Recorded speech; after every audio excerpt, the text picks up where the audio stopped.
핀란드. Poland. 목요일. Saturday. 메이플 스토리 쇼케이스는 12월 23일 목요일에 열립니다. Tuesday. 아니 이쯤 되면 목요일에 뭐 마라도 낀 거 아니야? 3편에 걸쳐서 기계 번역기들을 본의 아니게 잔뜩 디스했는데 제가 이상한 것만 가져와서 그렇지 사실 요즘 번역기 수준 미쳤죠. 이 새끼들아 이건 못 읽지? I can't read anything, you motherfuckers. 띵작. An masterpiece. I really like your drawing.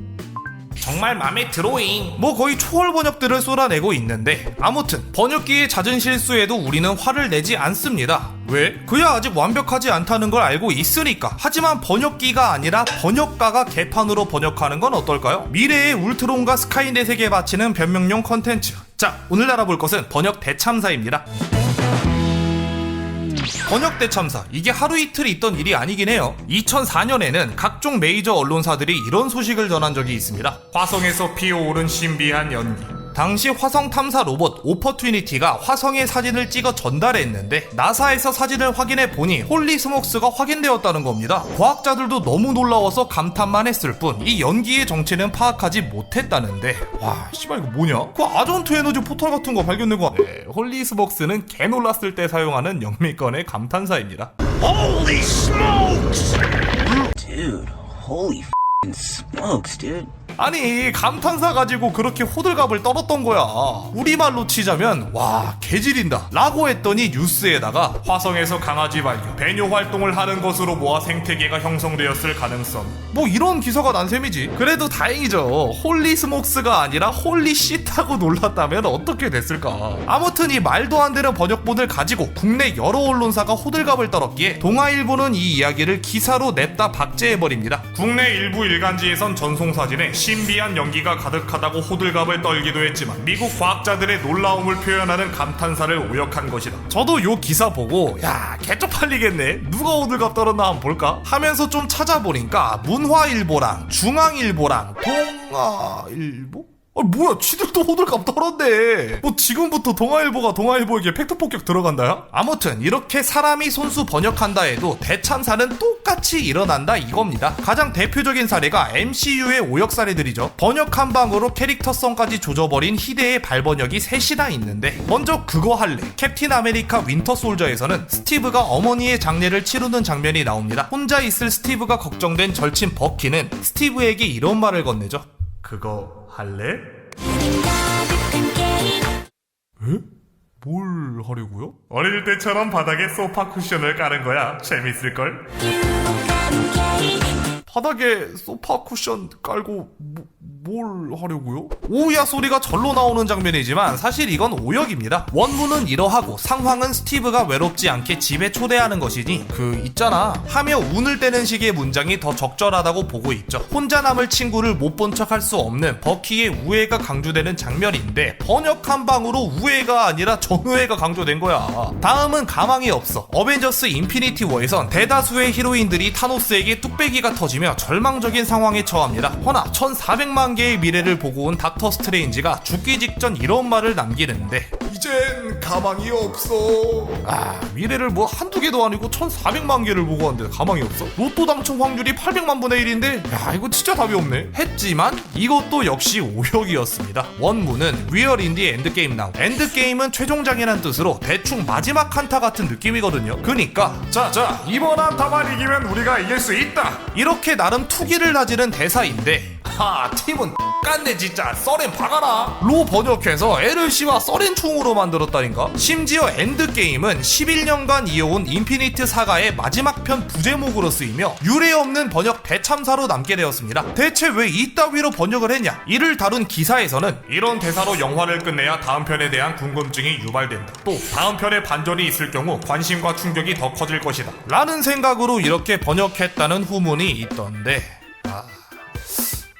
님이 뭔데요? 님이 뭔데 그걸 맘대로 판단해서 대사를 바꿔놨음? 이게 사실이라면 진짜 건방진 거죠. 만약에 제 자막 담당자가 따로 있는데 지금 여기에 지 맘대로 자막을 달아놨다면 영상을 만든 저나 영상을 보고 계신 님들이나 다 기분 존나 나쁘지 않겠어요? 마지막으로 어머니, MCU의 등장인물 닉 퓨리는 생김새에서부터 짐작이 되겠지만 카리스마를 갖춘 보스의 포지션을 꿰차고 있는 캐릭터입니다. 허나 어벤져스 인피니티 워에서 타노스가 손가락을 튕겨서 전 우주 생명체 중 절반을 허거 냄비 가르듯 똑 담글 당시 닉 퓨리 또한 먼지가 되어 사라지게 되는데 그는 죽기 직전 이렇게 읊조립니다.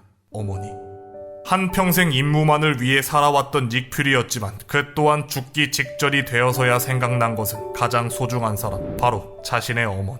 가 아니라 이건 머더퍼거를 미처 다 말하지 못한 거예요. 닉 퓨리의 역을 맡은 배우 세뮤얼 잭슨은 아주 유명한 욕쟁이 배우입니다. 맞는 역에서마다 찰지게 머더퍼거란 대사를 쓰기에 이게 그의 시그니처 대사로 자리 잡았죠. 그럼 이건 어떻게 번역해야 했냐? 커뮤의 누군가가 진짜 기깔나게 번역해놨죠. 에미.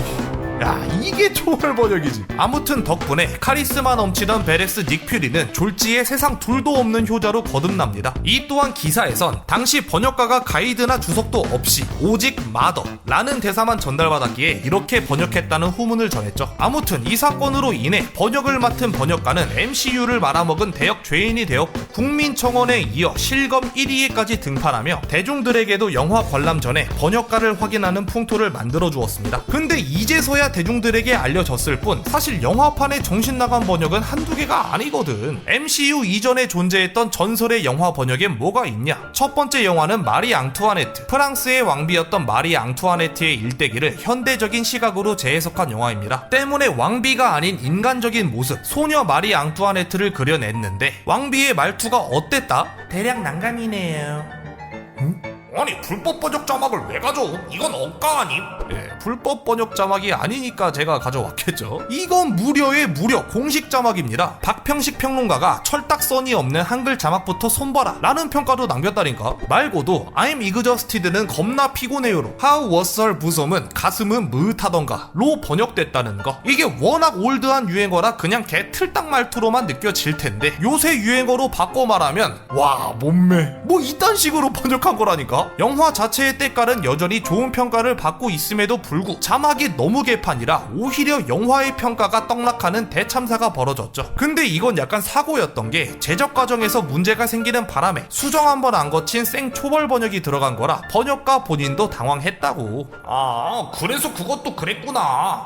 에? 뭐가요? 인터넷에서 이런 짤 본 적이 있는데 이것도 초벌 번역이었나봐요. 네, 그건 초벌 번역 아닙니다. 아침 7시 일어나삼 나님은 로봇임 님의 건강 증진이 목표임. 저도요, 이거 당연히 사람들 킹받으라고 만든 불법 번역인 줄 알았는데 아니 이게 진짜 스크린에 걸린 자막이었습니다. I threw it away. I'm getting the hang of it. 로봇 앤 프랭크. 영화는 로봇을 거부하던 노인이 점차 로봇에게 마음을 여는 감동 휴먼 스토리인데 자막이 산통을 죄다 깨놨어요. 아니 이거랑 씨바 아무도 날 막을 수 없을 셈이랑 뭐가 다르냐고. 근데 이건 번역가가 번역 후기를 자기 블로그에 남겨놨는데 아니 뭐 시각장애인들 배려해서 점자를 적은 건가 싶은 이 거슬리는 말투를 걷어내고 내용을 보면 디지털 시대를 대변하는 로봇의 음슴체, 아날로그 시대를 고집하는 노인의 회화체로 분리된 세대의 괴리감과 불협화음을 표현. 허나 마지막 순간 노인이 로봇을 너님으로 불러줌으로써 노인의 심리를 호칭으로 극대화시키고자 했다. 또한 때가 되면 잊혀지는 유행어처럼 로봇 또한 주어진 역할이 끝나면 저장된 메모리가 삭제되기에 이런 번역을. 듣고 보니 그럴듯하죠. 나쁘지 않은 것 같기도 해요. 근데 그럴 거면 님이 영화를 만드셨어야죠. 감독의 의도와 다른 걸 진작 알고 있으면서 대체 왜? 반성은커녕 사람 놀리는 것 같은 후기 때문에 욕을 더 처먹고 배급사에까지 항의가 들어가자 그제서야 사과문이 올라왔습니다. 이런 사례가 있기 때문에 대부분 유행어를 섞은 번역을 지향하죠. 그 당시에는 좀 유니크할지 몰라도 시간이 조금만 지나면 되게 올드해지거든. 이건 드래곤볼의 번역 몇 개만 봐도 감이 오실 거예요. 어쩔 시구리? 지구를 물러보지 마! 지금 개그 콘서트 하는 줄 아시나요? 이 피콜로 대마왕님이 젊은 오빠 되는 것도 시간 문제다. 만약 피하면 지구가 날아가지롱. 캐릭터 속이 개 작살나는 건 둘째치고 일단 너무 촌스럽죠. 이러니까 다 싫어하는 거예요. 이것도 봐. 이렇게 커여운 천사가 태어나는데 여기다가 굳이 유행어를 이건 좀 웃기네. 자, 오늘 어쩌다 보니 되게 옛날 사건들만 잔뜩 소개했는데 어차피 딸피 파티 된 거 번역기가 만들어낸 고대의 밈 두 가지만 알아보고 갈까요? 어림둥둥이들은 모르겠지만 2000년대 초중반엔 압박이란 밈이 있었습니다. 개쩐다와 유사한 쓰임새였는데 좋든 나쁘든 부담스러울 정도로 대단한 것을 압박이라 표현했죠. 하우체를 쓰던 그 옛날 대량난갑, 무흐, 브렉, 안습 같은 애들과 동년배인 밈이죠. 근데 이 압박 또한 번역 대참사에서 파생된 밈입니다. 2002년 한일 월드컵 당시 코스타리카 공화국에서도 월드컵 취재를 위해 기자단을 파견했는데요. 옷에다가는 자신들이 코스타리카의 기자라는 문구를 새깁니다. 당연히 영어로도 프레스 오브 코스타리카 라고 새겨뒀는데 한일 월드컵이잖아. 그럼 한국어 일본어로도 써둬야겠죠. 근데 일본어로는 어떻게 번역됐냐? 코스타리카의 출판물, 그리고 한국어로는 코스타리카의 압박. 이 당황스러운 번역자리 당시 인기몰이를 하며 압박이란 밈이 탄생하게 된 거죠. 야, 이 짤방도 추억이네. 나 때는 진짜 흥한 짤인데. 어휴, 또 틀딱티 낸다. 우리는 태어나서 한 번도 못 들어봄. 그래? 그럼 수압이 뭐의 약자인 줄 아세요? 국어야 스크롤 압박이지. 맞습니다. 스크롤 압박, 스압은 바로 이 압박에서 파생된 말이라는 것. 또 존슨이라는 밈도 있는데 시대를 막론하고 사람의 그것을 돌려 말하는 유행어는 항상 존재했습니다. 아무래도 직접적으로 입 밖에 내기에 민망하다 보니 거시기, 거스, 똘똘이, 주니어, 주지, 야추 등 부르는 명칭도 다양하죠. 근데 2009년에는 존슨이라 불렀었단 말이죠. 이건 또 왜냐? 일단 존슨의 원래 그곳을 가리키는 사전적 의미가 있긴 해요. 근데 딕, 칵, 피너스라는 메이저한 명칭이 이미 있는데 존슨같이 인지도도 사용 빈도도 떨어지는 단어를 쓸 이유는 딱히 없잖아. 자, 여기에도 번역과 관련된 썰이 하나 숨어 있습니다. 2009년 일본의 투 채널에 스레가 하나 세워졌는데요. 저는 일본인입니다 를 구글에서 영어로 번역하면 I am not Japanese가 나온다는 내용이었죠. 차라리 뭐 나는 태양뿌리 사람입니다 이렇게 나왔으면 이해라도 되지 냅다 부정을 해버리는 게 얼탱이가 없어서 투 채널 유저들은 여러 실험을 해보는데 나는 바보다는 I was dead. 바보라니까 목숨을 가져갔고요. 응가는 big one이라 하고 구글 번역기는 쓸모가 없다는 Google's translation is useful.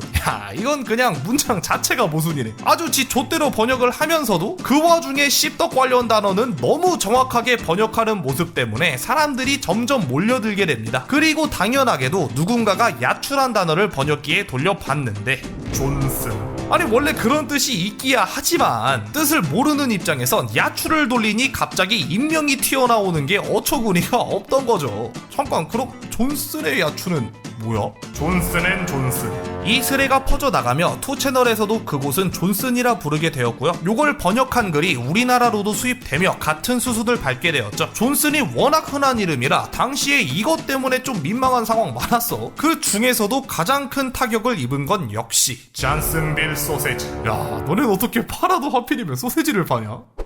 또 보죠.